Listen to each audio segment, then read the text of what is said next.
हनुमान जी को क्यों लेना पड़ा वानर का रूप? पौराणिक कथा। हिंदू धर्म में हनुमान जयंती का विशेष महत्व है। धार्मिक ग्रंथों के अनुसार चैत्र माह की पूर्णिमा तिथि के दिन भगवान हनुमान का जन्म हुआ था। धार्मिक मान्यताओं के अनुसार जिस व्यक्ति पर हनुमान जी की कृपा होती है उसके जीवन से सभी कष्ट दूर हो जाते हैं। वैसे तो हनुमान जी की पूजा के लिए मंगलवार का दिन खास होता है, लेकिन हनुमान जयंती के दिन अगर उनका विधि विधान के साथ पूजन किया जाए तो कई प्रकार की समस्याओं से छुटकारा मिलता है। हर साल चैत्र माह की पूर्णिमा तिथि के दिन हनुमान जयंती मनाई जाती है और इस बार ये पर्व 6 अप्रैल को है। ऐसे में कई लोगों के मन में सवाल जरूर आता होगा कि आखिर हनुमान जी ने वानर के रूप में जन्म क्यों लिया? तो आइए जानते हैं इसकी वजह और इसके पीछे छिपी पौराणिक कथा। वानर रूप में क्यों आए हनुमान जी? पौराणिक कथाओं के अनुसार माता अंजनी अपने पूर्व जन्म में इंद्रराज के महल की अप्सरा थी और उनका नाम पुंजिकस्थला था।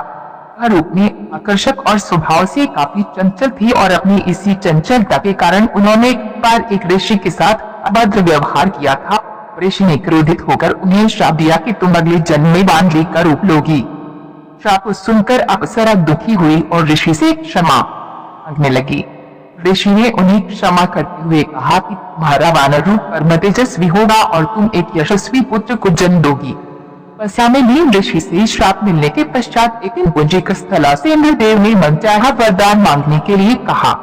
पुंजिकस्थला ने इंद्रदेव से कहा कि यदि संभव हो वो उसे ऋषि द्वारा दिए गए श्राप से मुक्ति प्रदान करें। इंद्रदेव के पूछे जाने पर पुंजिकस्थला ने बताया कि मुझे प्रतीत हुआ कि वो ऋषि एक वानर हैं और मैंने उन ऋषि पर फल फेंकना शुरू कर दिए, परंतु वो कोई साधारण वानर नहीं अपितु परम तपस्वी साधु थे। मेरे द्वारा तपस्या भंग होने के कारण उन्होंने मुझे श्राप दिया, जब भी मुझे किसी से प्रेम होगा तो मैं वानर का रूप धारण कर लूंगी।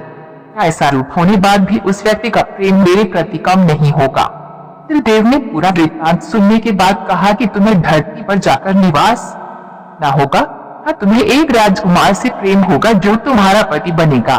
विवाह के पश्चात तुम शिव के अवतार को जन्म दोगी और फिर तुम्हें इस श्राप से मुक्ति मिल जाएगी। इंद्र के वचन सुनकर पुंजिकस्थला अंजनी के रूप में धरती पर निवास करने लगी। वन में एक बार एक युवक दिखा जिसकी और वो आकर्षित हुई।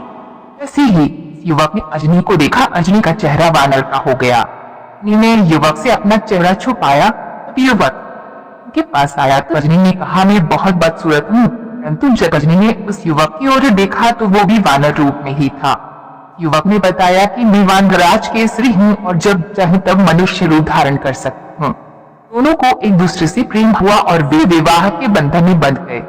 समय पश्चात जब दोनों संतान सुख से वंचित रहे तब अंजनी मातंग ऋषि के पास पहुंची और अपनी पीड़ा बताई। तब मातंग ऋषि ने उन्हें नारायण पर्वत स्थित स्वामी तीर्थ जाकर 12 वर्ष तक उपवास करके तप करने के लिए कहा। एक बार वायुदेव ने अंजनी की तपस्या से प्रसन्न होकर वरदान दिया कि तुम्हें अग्नि, सूर्य, वेद वेदांगों का मर्मज्ञ और बलशाली पुत्र प्राप्त होगा। वरदान प्राप्त होने के पश्चात वे शिव जी की तपस्या करने लगी। तब शिव जी ने प्रसन्न होकर उन्हें वरदान मांगने के लिए कहा। तब अंजना ने ऋषि द्वारा मेरे श्राप के विषय में बताते हुए कहा, इस श्राप से मुक्त होने के लिए मुझे शिव के अवतार को जन्म देना है, इसलिए कृपया आप बाल रूप में मेरे गर्भ से जन्म लें।